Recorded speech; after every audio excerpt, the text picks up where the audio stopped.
Selamat pagi anak-anak, apa kabar? Sudah sebulan ya kita tidak berjumpa. Dan untuk pertemuan yang kesekian kali, kita masih membahas materi kita. Kalau minggu lalu kalian belajar tentang perdagangan internasional, kita masih akan melanjutkan pembahasan itu. Tapi pagi ini kalian sudah berdoa belum? Berdoa jangan lupa ya, supaya kita tetap dalam keadaan sehat di tengah situasi dan kondisi yang ada saat ini. Mari setelah kita berdoa, kita akan melanjutkan pertemuan kita. Anak-anak, kalau minggu lalu kalian sudah mengerjakan latihan soal, sudah ada penjelasannya, dan kalian sudah mengerjakan latihan soal. Sebelum Ibu melanjutkan materi kita, yaitu tentang kerjasama internasional, Ibu akan memberikan jawaban dari latihan soal yang sudah kalian kerjakan. Tetapi Ibu tidak akan membahas semuanya, hanya beberapa saja yang kita anggap perlu dibahas secara gamblang. Yang lainnya pasti saya yakin kalian bisa. Ya. Yang pertama, Ibu akan membahas untuk soal nomor 2. Untuk soal nomor 2, kalian diminta untuk menghitung nilai kurs. Ya, yang lalu sudah ada bagaimana cara menghitung kurs. Di mana di situ ada seorang warga negara Jepang yang datang ke Indonesia, ya, Mr. Yukihiro. Dia datang ke Indonesia, dia menukarkan uangnya ke bank sejumlah 20.000 yen. Dengan kurs beli 1 yennya di situ 80 rupiah dan kurs jual 1 yennya 90 rupiah. Ditanya berapa yang diterima oleh Mr. Yukihiro, kalian menghitungnya. Patokannya, kalau mata uang asing yang masuk ke pasar valuta asing, ke bank, maka berarti bank itu membeli valuta asing. Maka yang dipakai oleh bank adalah menggunakan kurs beli. Jadi di situ 20.000 yen dikalikan dengan 80 rupiah. Maka hasil yang diperoleh Mr. Yukihiro yaitu 1.600.000. Ya. Sebaliknya, nanti kalau misalnya kalian akan pergi ke Jepang, membawa uang kalian rupiah, akan ditukar ke bank, maka patokan yang dipakai oleh bank adalah kurs jual. Ya, itu untuk pembahasan nomor 2. Berikutnya yang akan Ibu bahas yaitu soal nomor 4. Di situ kalian diminta apa sebabnya nilai tukar rupiah menurun. Ya, di dalam soal itu nilai tukar rupiah terhadap dolar mengalami sedikit penurunan, yaitu yang semula 9.215 per dolar sekarang menjadi 9.300 per dolar. Pertanyaannya, apa sebabnya nilai rupiah itu mengalami penurunan? Di situ ada beberapa pernyataan. Jawaban yang benar yaitu disebabkan karena permintaan akan dolar Amerika meningkat. Oleh karena masyarakat banyak yang akan pergi ke luar negeri. Seperti hukum yang berlaku. Kalau banyak permintaan, maka harga akan naik. Ya, begitu pula kalau permintaan terhadap dolar itu meningkat, pasti harga dolar akan naik. Ya, itu jawaban nomor 4. Berikutnya yang akan Ibu bahas yaitu tentang soal nomor 13. Soal nomor 13, kalian diminta untuk mengerti, memahami tentang macam-macam alat pembayaran. Kalau di pertemuan yang lalu, Ibu belum sempat menjelaskan macam-macam alat pembayaran, maka di soal nomor 13 ini sekalian Ibu jelaskan. Di situ ada beberapa. Ada letter of credit, atau ada bill of exchange, tapi itu dia diplesetkan ya, bill of lading ya, itu yang benar adalah bill of exchange. Terus kabel order, ada private compensation, ada clearing internasional. Ya. Tapi alat pembayaran itu yang ada di situ alternatifnya yaitu yang letter of credit. Apa itu letter of credit? Letter of credit yaitu cara pembayaran yang dilakukan oleh importir kepada eksportir tanpa menunggu berita dari luar negeri. Artinya apa? Seperti di pertemuan yang lalu, Ibu sudah jelaskan bagaimana prosedur kita cara untuk melakukan impor atau ekspor. Mungkin kalau waktu itu belum begitu jelas, di sini Ibu akan perjelas. Disinilah fungsinya LC di dalam proses ekspor impor. Kalau kita mengimpor, kita akan mengimpor barang, ya, pasti yang dilakukan pertama adalah kita melakukan negosiasi dengan eksportir.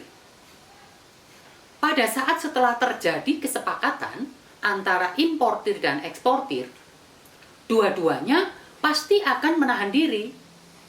Kalau importir mau kirim uang dulu, takut barang nggak dikirim, takut tertipu. Eksportir pun begitu. Pada saat dia mendapatkan pesanan dari importir, dia juga akan menjaga. Kalau barang saya kirim nanti dibayar, kalau enggak, eksportir juga menahan. Nah, kalau dua-duanya tidak melakukan action, berarti perdagangan itu tidak akan terjadi. Jalan tengahnya yaitu dengan melakukan LC. Bagaimana? Yaitu cara kerjanya, importir akan membuka LC di bank dalam negeri.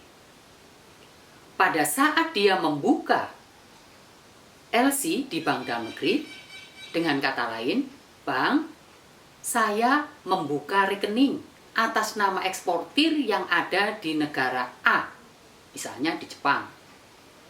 Kita membukakan rekening atas nama si A di Jepang, sejumlah sekian.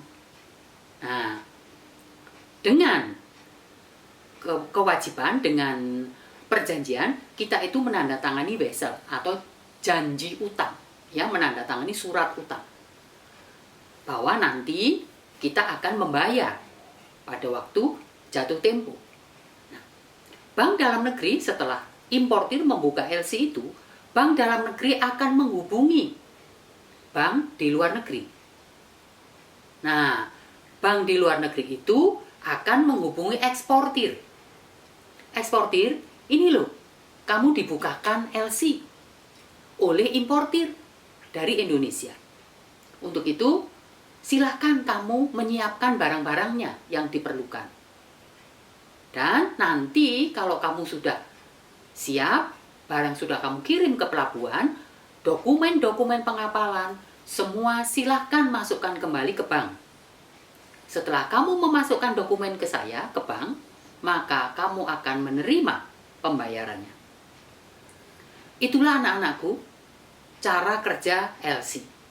Nah, pada saat eksportir memasukkan dokumen, eksportir akan menerima pembayaran dari bank. Dan dokumen itu dilanjutkan ke importir di mana importir itu berada. Importir diberitahu oleh bank bahwa barang sudah dikirim, silahkan kamu mengurus bea masuknya, ke atasnya perdagangannya. ke dinas pelayarannya, semua sudah diurus, pajak sudah dibayar, maka importir bisa langsung mengambil barang. Pembayarannya kapan? Nanti pada saat surat janji utang atau wesel yang sudah ditandatangani tadi jatuh tempo. Itulah anak-anak sekilas tentang penjelasan bagaimana cara kerja LC. Nah, di situ LC, di situ ada Bill of Exchange, ya. Di situ ada Bill of Lading, saya benarkan sekalian. Jadi itu yang dimaksud adalah Bill of Exchange. Nah, Bill of Exchange inilah wesel yang ditandatangani, surat utang yang ditandatangani oleh importir tadi. Ya. Surat perintah membayar sejumlah uang kepada orang yang telah ditunjuk. Ya, itu gambarannya untuk Bill of Exchange. Kalau kabel order apa? Transfer yang dilakukan melalui telegram. Ya. Dan di situ private compensation, memang private compensation ini sebetulnya kalau sekarang sudah tidak zamannya, tapi kalau ini termasuk alat pembayaran, mungkin kalau yang dulu. Tapi apa sih private compensation itu? Penyelesaian utang piutang antara dua orang yang berada di dua negara yang berbeda. Misalnya, saya ada di Indonesia, mempunyai utang dengan orang yang ada di Amerika. Karena pada saat itu, perbankan belum secanggih sekarang, untuk membayar ke Amerika itu perlu waktu. Maka importir di sini, misalnya saya sebagai importir, saya akan mencari orang yang punya piutang sejumlah yang sama kepada orang di Amerika untuk saya membayar kepada orang di Indonesia yang punya piutang, dan orang itu nanti akan menagih kepada orang yang ada di Amerika. Jadi, orang yang punya piutang kepada sang ibu yang ada di Amerika akan menagih kepada orang. Jadi diselesaikan di dua negara yang berbeda. Itu private compensation, ya.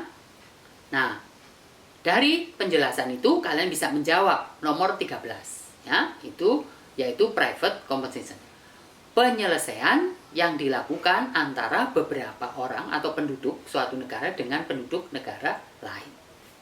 Nah, berikutnya nomor 14. Kalau pertemuan yang lalu kalian juga sudah belajar tentang neraca pembayaran, di mana ada sisi debit, ada sisi kredit. Sisi debit berisi tentang kewajiban-kewajiban kita yang harus kita bayar ke luar negeri. Sisi kredit berisi tentang hak-hak yang kita terima dari luar negeri. Nah, kalau yang lalu di neraca pembayaran, kalian ada neraca barang, ya, ada neraca jasa. Nah, yang dimaksudkan di situ nomor 1 dan nomor 2, neraca barang dan neraca jasa, itulah disebut dengan current account, aktiva lancar atau transaksi perdagangan lancar. Di mana kenapa disebut transaksi lancar, aktiva lancar, ya? Karena posisi di neraca barang dan neraca jasa itu selalu berubah-ubah setiap waktu, tidak tetap. Ya, jadi di account nomor 1 dan account nomor 2 itu disebut current account, transaksi berjalan. Ya, itu gambaran kenapa nomor 14 disebut current account, yaitu neraca barang dan neraca jasa. Itu nomor berikutnya yang akan kita bahas, perbedaan nomor 32, perbedaan antara saham dan obligasi. Di soal ini kalian disuruh membedakan apa itu saham, apa itu obligasi. Nah, jawabannya yaitu kalau saham, surat ikut serta menanamkan modal. Kalau obligasi, surat ikut serta memberi pinjaman kepada perusahaan. Ya, tanda memberi pinjaman. Oke. Nah, yang paling penting yaitu di soal yang paling urgent, di soal nomor 43. Ya, kita singkat karena waktunya terbatas.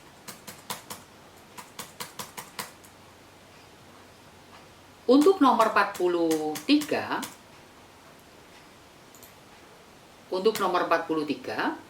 di neraca pembayaran.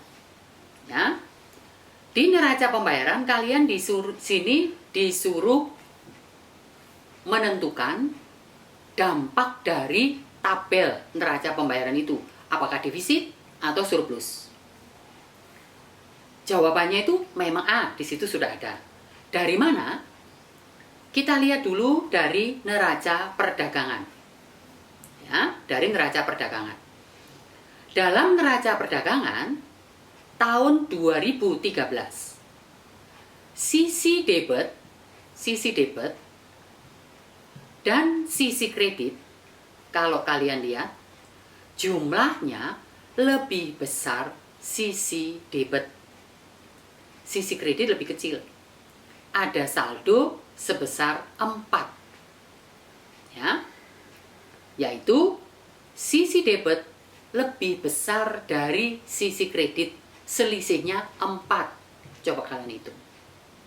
Artinya, kalau debit lebih besar dari kredit, maka neraca perdagangan itu mengalami defisit sebesar 4. Oke. Di neraca jasa. Di neraca jasa, kalian juga lihat antara debit dan kredit. Besar debit. Selisihnya 1,5. Berarti neraca jasa pun mengalami defisit sebesar 1,5. Jadi, di neraca barang dan neraca jasa, Indonesia mengalami defisit 5,5. Jelas sampai situ? Ini ya. Nah, tapi di neraca modal ada surplus, yaitu sisi kredit lebih besar dari sisi debit. Selisihnya 6. Artinya, kalau kredit lebih besar debit, berarti surplus. Ya. Nah, kalau tadi di transaksi berjalan ada defisit 5,5, ya, 5,5. Sekarang di neraca modal ada surplus 6. Ya. Maka kalian masih punya selisih, yaitu surplus 0,5. Jelas ya? Karena tadi defisit 5,5, sekarang surplus 6, maka surplus 0,5. Di tahun 2013, neraca pembayaran negara itu mengalami surplus 0,5. Meskipun di neraca barang dan neraca jasanya ada defisit. Tapi di tahun 2014 ada perubahan. Untuk neraca barang ada defisit 5. Neraca jasa ada defisit 2. Jadi di transaksi berjalan ada defisit sebesar 7. Tapi di neraca modal ada surplus 4,5. Jadi defisit sebanyak 2,5. Ya, tadi defisit 7, sekarang surplusnya 4,5. Jadi ada defisit 2,5. Maka jawabannya, neraca pembayaran tahun 2014 mengalami defisit 2,5, sehingga utang negara bertambah. Ya, itu untuk nomor 43. Saya kira di bawahnya juga kalian bisa melihat. Satu lagi di nomor 44 atau 44 kalau nggak salah itu, atau 45. Di situ juga ada neraca pembayaran. Kalian hitungnya sama. Kalau ekspor lebih besar dari impor atau debit lebih besar dari kredit, lebih besar dari debit, maka itu surplus. Ya, di sini kalian bisa lihat, sesuaikan dengan soal yang tadi. Ya, jawabannya yang A. Alasannya kenapa? Yaitu dari hitungan. Ya, dihitung dulu. Di neraca barang ada defisit 50. Di neraca jasa ada defisit, ada surplus di situ ya, surplus 125. Maka di transaksi berjalan ada surplus sebanyak 75. Ya, tadi defisit 50, terus surplus ya. Di situ 125, maka surplusnya tinggal 75. Di neraca modal ada surplus 200. Maka di sini neraca lalu lintas modal di situ ada 150 dan pembayaran ada surplus 25, maka surplus total semuanya dari neraca pembayaran itu sebanyak 250. Ya, itulah anak-anak pembahasan dari soal yang kita kerjakan kemarin. Silahkan kalian cocokkan pekerjaan kalian dengan kunci jawaban yang ada saat ini. Silahkan koreksi berapa jumlah benar yang kalian dapat. Silahkan dibagi 4,5. Itu adalah nilai kalian. Tulis di kertas jawaban kalian, silahkan upload ke sekolah supaya nanti ibu bisa periksa nilai kalian dapat berapa. Sekian, terima kasih.